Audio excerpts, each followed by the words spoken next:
नमस्कार, मैं हूं शंकर विश्वकर्मा और आप देख रहे हैं विजडम न्यूज। आज एक हम खास मुद्दे पर चर्चा करने जा रहे हैं और इस चर्चा में जो हमारे मेहमान शामिल हैं, मैं चाहता हूं कि सबसे पहले उन सबका तारुफ करा दूं। मेरे जस्ट बगल में बैठे हैं श्री विश्वनाथ चतुर्वेदी जी, जो सुप्रीम कोर्ट के वकील हैं। आपके बगल में श्री यतेंद्र सिंह यादव साहब हैं, जो वरिष्ठ पत्रकार हैं। और अंत में है श्री राजेंद्र द्विवेदी जी, जो बड़े बड़े चैनल और बड़े बड़े अखबारों में रह चुके हैं, वरिष्ठ पत्रकार हैं। आज का जो मेरा मुद्दा है वो है कॉलेजियम का। मैं अपने दर्शकों को 2 मिनट में बता दूं कॉलेजियम क्या है। दरअसल सुप्रीम कोर्ट के 5 जजों की कमेटी है, जिसके मुखिया होते हैं सुप्रीम कोर्ट के चीफ जस्टिस। कॉलेजियम कहते हैं वो सिस्टम को। वो सिस्टम क्या करता है? हाई कोर्ट के जजों की नियुक्ति करता है, सुप्रीम कोर्ट के जजों की नियुक्ति करता है, उनके तबादलों की प्रक्रिया जो होती है वो करता है वो।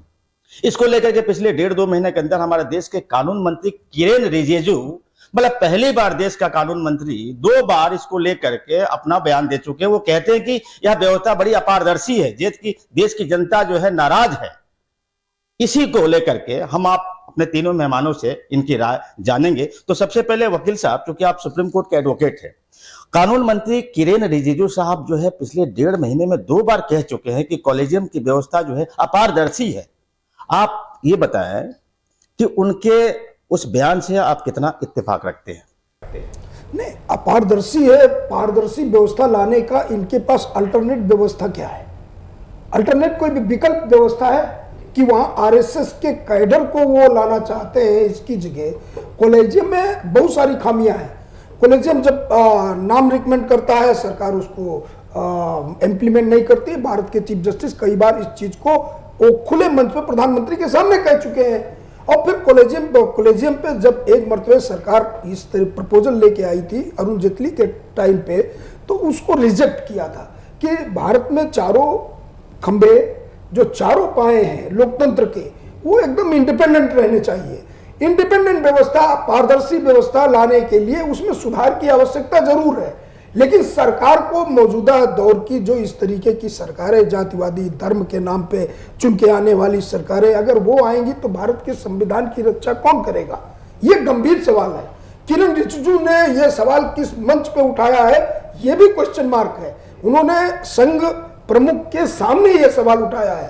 तो क्या आरएसएस के लोगों को सुप्रीम कोर्ट में ये नियुक्ति चाहते हैं? इसलिए इनका कॉलेजियम से ऐतराज है। बहुत सारी कॉलेजियम में खामियां हैं, कॉलेजियम में सुधार करने की आवश्यकता है। जो नाम रिकमेंड होते हैं वो सरकार उसको मानती नहीं है। तो इसका कई बार कई चीफ जस्टिस ने प्रधानमंत्री के सामने इस सवाल को उठाया है। बहुत सारी रिक्तियां खाली पड़ी हुई हैं, बेंचें खाली पड़ी, क्लाइंट सफर कर रहा है। चलिए वकील साहब, मैं आऊंगा, इसी पे आऊंगा।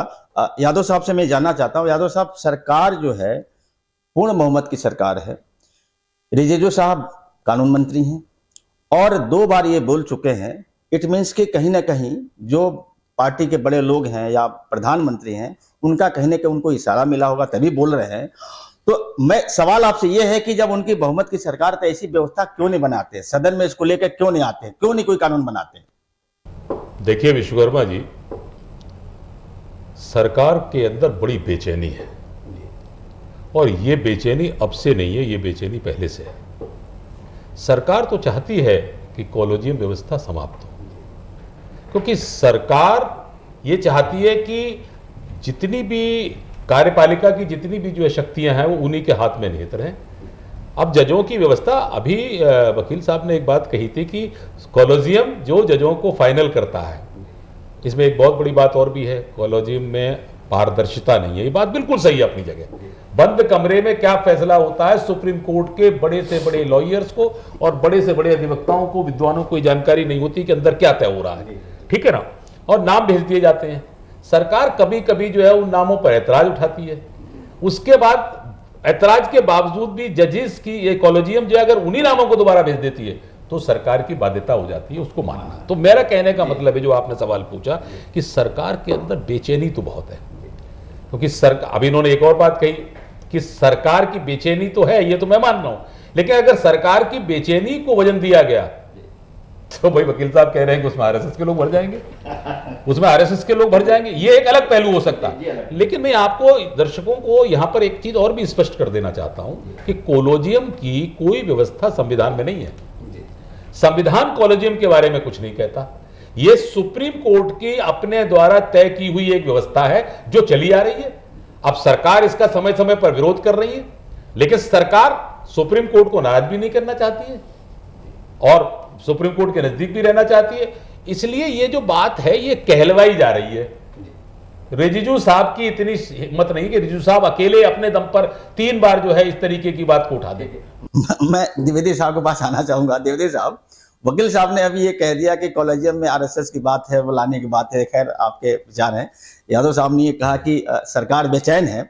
आपसे मैं जानना चाह रहा हूं कि चलिए, सरकार अगर बेचैन है तो कोई ऐसी अल्टरनेटिव व्यवस्था क्यों बनाना नहीं चाहती जिससे कि वो जजों की जो नियुक्ति हो उस आयोग के द्वारा हो या कमीशन जो भी बनाना चाहती है सरकार, उसको प्रॉब्लम क्या है, उससे दिक्कत क्या है? एक कुल मिला के राजनीतिक प्रॉब्लम है। कॉलेजियम ए में कमियां हैं, जैसा आप लोगों ने बताया, उसकी कमियां भी हैं, अच्छाइयां भी हैं।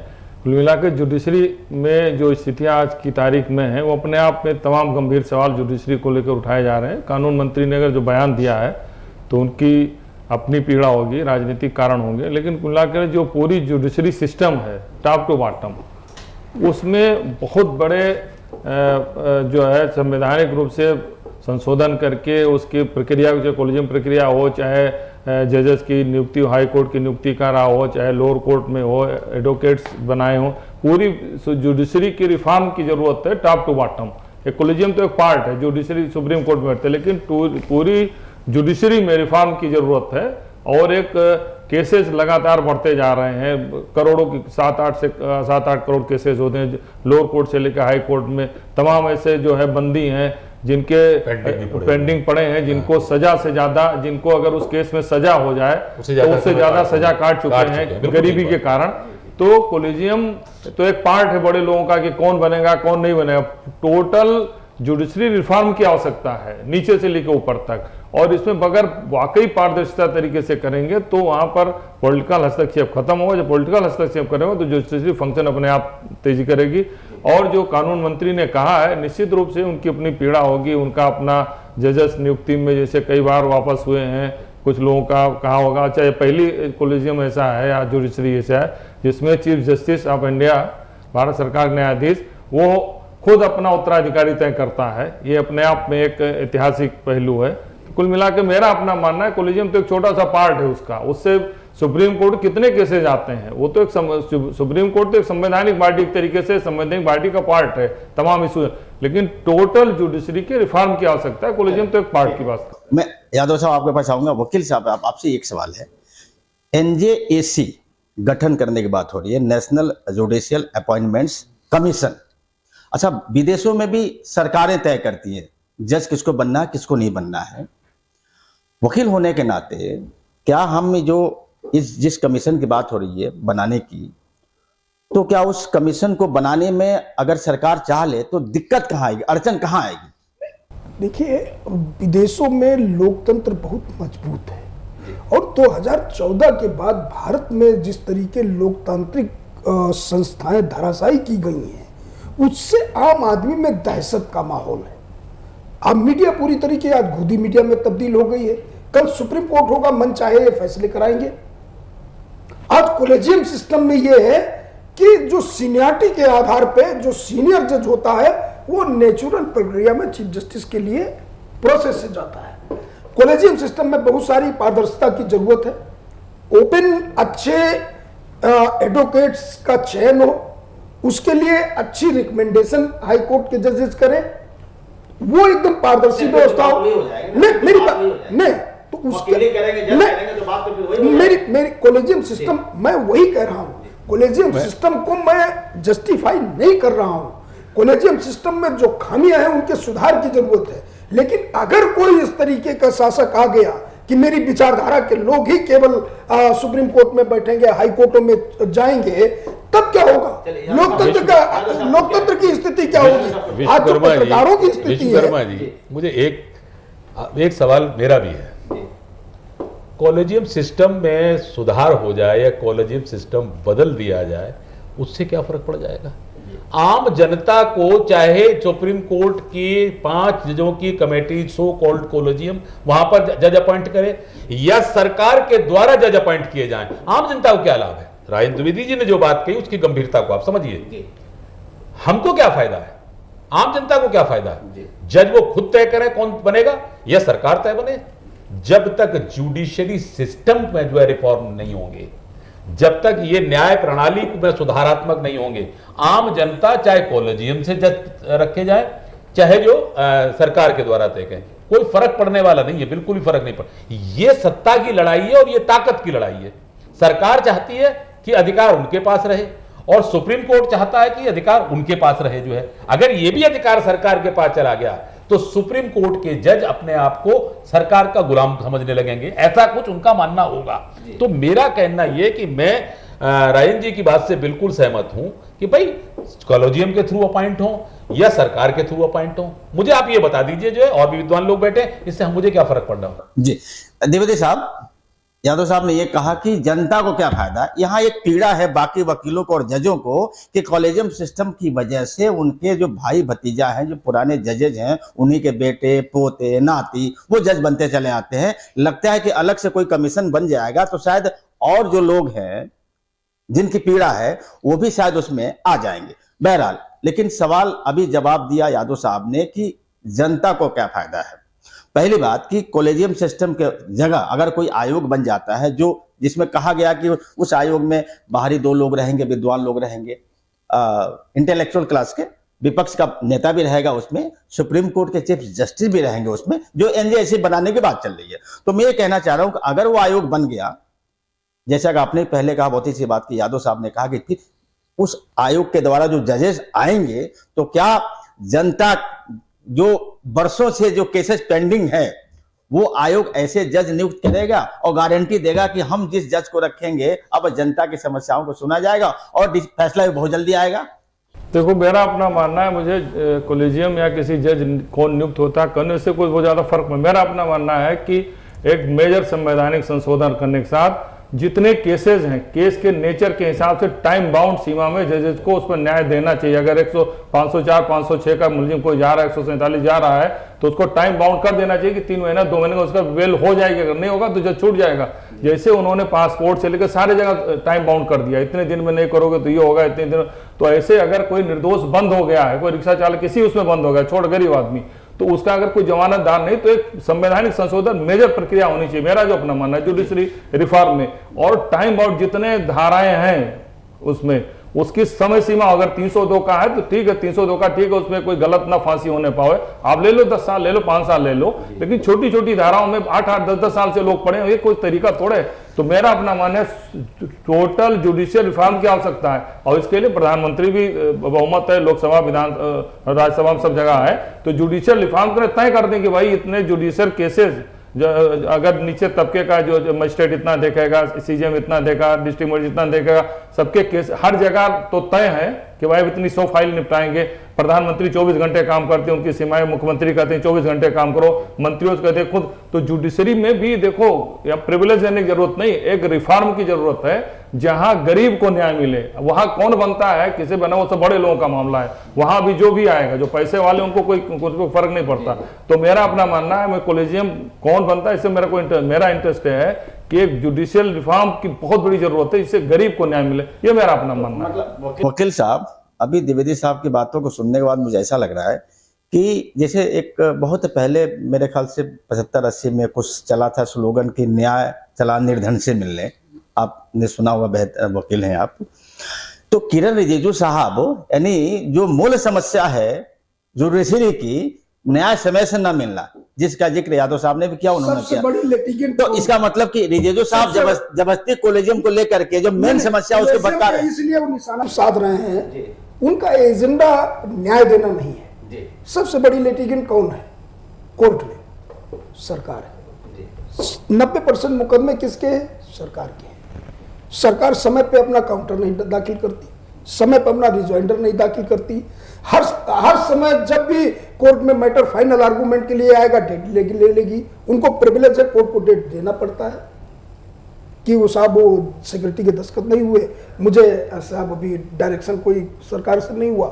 तो सबसे बड़ी लिटिगेंट जब सरकार है तो सरकार को जवाबदेह जब तक नहीं बनाएंगे, कोर्टों का कोर्ट के भीतर आम आदमी को न्याय नहीं मिल सकता। सबसे बड़ी लिटिगेंट सरकार है। और रिजिजू साहब, रही बात रिजिजू साहब की, रिजिजू साहब का सिर्फ और सिर्फ एजेंडा है कि जो उनकी विचारधारा के लोग ज्यादा से ज्यादा अपनी मनमर्जी के, जिन्हें वकालत का ABCD भी नहीं आता, उन्हें हाई कोर्ट और सुप्रीम कोर्ट में घुसाना है।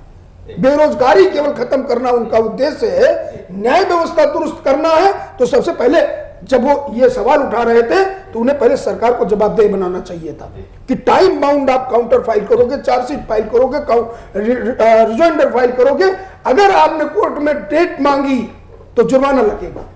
तो यादव साहब, ये रिजिजू साहब का जो बयान आ रहा है, तो इससे पहले आपके सवाल से पहले एक आपने अभी सवाल किया था, वो सवाल को सुनकर के मुझे हंसी भी आई, और सवाल तो अपनी जगह ठीक था, आप करते करते उसे बीच में रुक गए। आपने कहा कि वंशवाद को लेकर के कि भाई जो जजेस के जो है परिवार से ही लोग आते हैं, फलाना आते हैं, और एक तरीके से एक पूरी तरीके से उनकी एनार्की है, एक सिस्टम पूरी तरीके से उन्होंने कैप्चर कर रखा है। मेरा कहना यह है कि भाजपा, भारतीय जनता पार्टी इस वक्त विश्व की सबसे बड़ी पार्टी है, सबसे ज्यादा मेंबर्स हैं इसके जो है, और भारतीय जनता पार्टी का मुखिया कोई भी हो, अध्यक्ष कोई भी हो, लेकिन प्रधानमंत्री जो है ने अपने तमाम भाषणों में एक पार्टी के विरोध में, उनके वंशवाद के विरोध में, 70 साल से उनका वंशवाद चला आ रहा है, हर मोर्चे पर, हर जगह पर उन्होंने ये बात उठाई है कि हमको इस वंशवाद को खत्म करना है। ये देश किसी की बपौती नहीं है, देश किसी की वो सत्ता नहीं है। तो अगर प्रधानमंत्री चाहते तो यहां वंशवाद क्यों नहीं खत्म कर रहे? जो बात आपने सवाल की जो है, उन्हें यहां पर खुलकर के जो है जनता के साथ खड़ा होना चाहिए। बोले वंशवाद एक जगह से नहीं, वंशवाद जो है ये पैतृक संपत्तिवाद या जो एंसेस्टर जो चल रहा है, इसको अब हमें सब जगह से समाप्त करना है, केवल एक पार्टी से नहीं। से मैं सहमत हूं। एक पार्टी से नहीं, अकेले कांग्रेस के पीछे क्या मतलब है भाई? आपको ये सब जगह से समाप्त करिए, हर जगह से समाप्त करिए जो है। और दूसरी बात जो इन्होंने कही वकील साहब ने, ये बात से मैं सहमत हूं। वो क्या बात कही उन्होंने? ये सरकार के 90% केसेस हैं, अदालतें भरी पड़ी हैं, आपका काम नहीं हो, आप सरकार के खिलाफ जा रहे हैं, इनका काम नहीं हो, सरकार ने कुछ कर दिया तो उसके खिलाफ सरकार के केसेस है 90%। अगर ये अपनी पसंद के जज लाएंगे, अपनी पसंद के जो है अपॉइंटमेंट करेंगे जो है, तो आप निश्चित मान के चलिए वो फैसले सरकार के पक्ष में होने लगेंगे और आम जनता और पीड़ित होने शुरू हो जाएगी जो है। उस दृष्टिकोण से तो कॉलेजियम ठीक है। तो बड़ा टिपिकल मामला है ये, बड़ा बड़ी अच्छी बात किया था साहब। तो ये साहब क्या माना जाए कि रिजिजू साहब इशारों में अपने बयान के जरिए जजों को क्या धमका रहे हैं? ये बता रहे हैं कि हम तुम्हारे ऊपर कभी भी शिकंजा कस देंगे, या फिर देश की जनता को बहका रहे हैं? सुप्रीम कोर्ट में जो केसेस जाते हैं वो किस नेचर के होते हैं? गरीब का तो जाता नहीं है, वहां तक पहुंच ही नहीं पाए, उसका फीस ही देने की जगह नहीं है। तो वहां की ओर पावर की लड़ाई है, सुपरमेसी की लड़ाई है। तो बाकी जगह अपॉइंटमेंट अथॉरिटी तो गवर्नमेंट है, केंद्र सरकार है, स्टेट में जो एजेंसियां स्टेट गवर्नमेंट का है। जुडिशरी एक ऐसा है जहां पर कॉलेजियम एक बाधक है। तो ये पावर की लड़ाई वो चाहते हैं वहां भी, उन संस्थाओं में वहां भी अपने लोग हों। लेकिन मेरा अपना फिर वही मानना है कि हर जगह एक समय सीमा, जैसे वकील साहब ने कहा कि अगर कोई अधिकारी टाइम रिजाइंडर नहीं देता है तो गवर्नमेंट को उसके लिए जवाब दे देगा, केस उसके अगेंस्ट दे देना चाहिए उसको। लेकिन हर चीज की सीमा तय हो कि भाई अगर आपको जो भी आपको केसेस देने हैं, अब पता नहीं 40-40, 50-50 साल से केसेस चल रहे हैं, कोई 35 साल, कोई 38 साल, 37 साल, और सीबीआई ईडी के केसेस इतने हो गए हैं। सिविल के तो मैटर बहुत लंबे हैं। हाँ, सिविल वहाँ सिविल में तो कहा जाता है कि एक पीढ़ी लड़ रही है, एक पीढ़ी मुकदमा दर्ज करा। तो रिजिजू साहब इतने अगर सेंसिटिव हैं अपने लॉ उसके लिए, तो कम से कम इसमें एक श्वेत पत्र जारी कर दें कि 8 सालों में इतने केसेस कम, कितने केसेस कम किए हैं। क्या इन्होंने अपना, इस सरकार ने जो भी पिछली सरकारों ने गलत किया था उसमें क्या इन्होंने रिफॉर्म किया कि गरीबों को न्याय मिलने लगा? केसेस कम हो गए, केसेस बढ़े हैं कि घटे हैं? एक जुडिशरी रिफॉर्म के लिए प्लेटफॉर्म बनाओ, ला के दें, न्याय जब गरीब को मिले तभी है। बाकी जो देखो, दो चीजें हैं जहां तक वंशवाद की चीज, वंशवाद खत्म नहीं हो सकता। वंशवाद एक तरीके से अगर कोई योग्य जज का लड़का योग्य है तो उसकी योग्यता मिलना चाहिए, नॉमिनेटेड नहीं होना चाहिए। अगर वो कमीशन के थ्रू आता है तो ठीक है, तो वंशवाद तो अधिकारियों में भी, अधिकारी लड़का अधिकारी हो जाए तो वंशवाद का हो जाएगा भाई, तो वो नहीं। अगर वंशवाद वहां होना चाहिए जहां प्रिविलेज सरकार के द्वारा नामित किए जा रहे हैं, वहां वंशवाद नहीं होना चाहिए। जो ओपन कंपटीशन में होके आता है, मेरा तो अपना मानना है कि अगर जनता चुनती है तो पॉलिटिक्स में भी जनता वंशवाद नहीं होना चाहिए। अगर जनता ने चुन के भेजा तो जनता भड़का हो जाएगा भाई कि तुम वंशवाद को मत चुनो। जो नामित होते हैं वंशवाद वहां लागू होना चाहिए वंशवाद, लेकिन जो इलेक्टेड होके आते हैं या जो अपने क्षमता से आते हैं, हाँ अगर वहां भ्रष्टाचार हो रहा होगा तो वहां ठीक है कि कोई अधिकारी उसका लड़का अगर गलत तरीके से सिलेक्ट होके आता है तो वहां वंशवाद, तो वो ठीक है। पारदर्शी रखो, सिलेक्शन पारदर्शी रखो, लेकिन जो सिलेक्ट होके आता है, इलेक्ट होके आता है, वहां वंशवाद, जहां नामित होते हैं वहां वंशवाद को मैं मानता हूं, बाकी यहाँ वंशवाद को। चलिए, अपनी चर्चा को समाप्त करने से पहले एक सवाल जिससे हमने शुरुआत की थी, अपने इस मुद्दे की, इस चर्चा की जो शुरुआत की थी, कि फिर किरण रिजिजू, हम तीनों मेहमानों का हम जवाब चाहेंगे कि फिर किरण रिजिजू का जो बयान आ रहा है, उनके बयान का मतलब क्या निकाला जाए, हम तीनों से चाहेंगे। बयान एकदम क्लियर है। अगर उनको पारदर्शी न्यायपालिका चाहिए, इंडिपेंडेंट न्यायपालिका चाहिए, और कहते परिवारवाद न्यायपालिका की सबसे बड़ी वो है, बीमारी है, तो फिर राज्य सरकार, भारतीय जनता पार्टी की राज्य सरकार, केंद्र सरकार की आप लिस्ट उठा लीजिए कि पैनल पे किन जजेस के बेटे इनके पैनल पे हैं। अभी 1 साल की प्रैक्टिस किया हुआ, कल रिटायर हुए हैं चीफ जस्टिस साहब, उत्तर प्रदेश सरकार ने उसको सीनियर पैनल पे डाला, तो ये भी नहीं होना चाहिए। इसे ही कहते हैं सिलेक्शन, जो नॉमिनेशन वाली बात करी वो यही एग्जैक्टली, यही चाहते हैं रिजिजू साहब। रिजिजू साहब का गरीब को न्याय देने का एजेंडा नहीं है, न्याय सरकार दिलाती है गरीब को। पावर की लड़ाई है। अपने टाइम पे आप काउंटर फाइल कीजिए, टाइम पे रिजॉइंडर फाइल कीजिए, कोर्ट में आपका जो पैनल पे एडवोकेट है सरकार का, वो डेट न ले, अभी देखिए मुकदमे आधे हो जाएंगे, सबसे ज्यादा कोर्ट में। देखिए, सरकार की छटपटाहट ये प्रदर्शित करती है लगातार बैक टू बैक रिजिजू साहब के जो है इस तरीके के बयान। सरकार जनता को ये संदेश देना चाहती है, हम तो करना चाहते हैं लेकिन अब हमारे बस में नहीं है। अच्छा, हमारे बस में नहीं है, हो नहीं पा रहा है। क्यों? क्योंकि अंदर खाने से सरकार की, जो अभी वकील साहब ने बात कही ना, कि सरकार अपने फैसलों को, अपने चीज़ों को जो है, इनको ही जो है निस्तारण जो है सही तरीके से कर ले तो 50% केस खत्म हो जाए, वो सरकार कर नहीं सकती। और जब सरकार के चुने हुए वकील जजेस वहां पर आ जाएंगे तो सरकार फिर क्या जवाब देगी? करना कुछ नहीं चाहते, सिर्फ छटपटाहट है, वो जनता के सामने शो करना चाहते हैं कि हम तो करना चाह रहे हैं, वरना रोका किसने? फिर जवाब करना चाह रहे हैं। आप संविधान बना दीजिए। आपको मैं एक छोटी सी बात बता रहा हूँ, आप संविधान बना दीजिए। जब ये आरक्षण का एक मुद्दा, बीच में अलग मुद्दे से हट रहा हूँ, कि जब आरक्षण का जो मुद्दा 10% का आया था तो सरकार ने 2019 में जो है सेक्शन, संविधान के सेक्शन 15, सेक्शन 16, सब सेक्शन 6 में ये प्रावधान ले आए, और प्रावधान ला करके जो उन्होंने उसे लागू कर दिया। ठीक बात है। आप ले आओ प्रावधान, छटपटा क्यों रहे हो? पब्लिक को बेवकूफ बना रहे हैं, पब्लिक को मूर्ख बना रहे हैं, क्योंकि ये खुद नहीं चाहते कि न्याय प्रणाली में किसी तरीके का सुधार हो और आम जनता को जस्टिस मिले। ये बहुत अच्छी बात कही थी। सरकार का काम क्या है? आम जनता को न्याय दिलाना। और सरकार किसके खिलाफ लड़ रही है? आम जनता के खिलाफ ही खड़ी होकर लड़ जाती है। आप किसी भी बात को उठाइए। द्विवेदी साहब, अब वही सवाल आपसे समप है, रिजिजू साहब के बयान का क्या मतलब निकाला? पावर टैक्टिक्स, पावर की है, पावर चाहिए उनको। जुडिशरी एक ऐसा बचा है जहां पर वो पावर नहीं है सरकार को, जो अन्य सारी एजेंसियों पर है, वो अधूरा बचा है, बस उसी को चाहते हैं बस।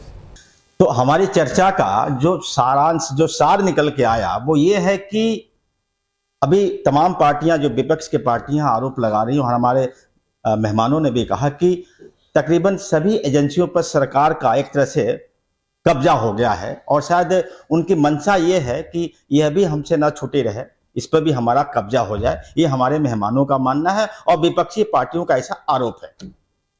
आपको कैसा लगा मुझे कमेंट बॉक्स में लिख के बताइएगा। अगली बार फिर मिलेंगे किसी और मुद्दे के साथ, तब तक के लिए दीजिए हमें इजाजत। नमस्कार।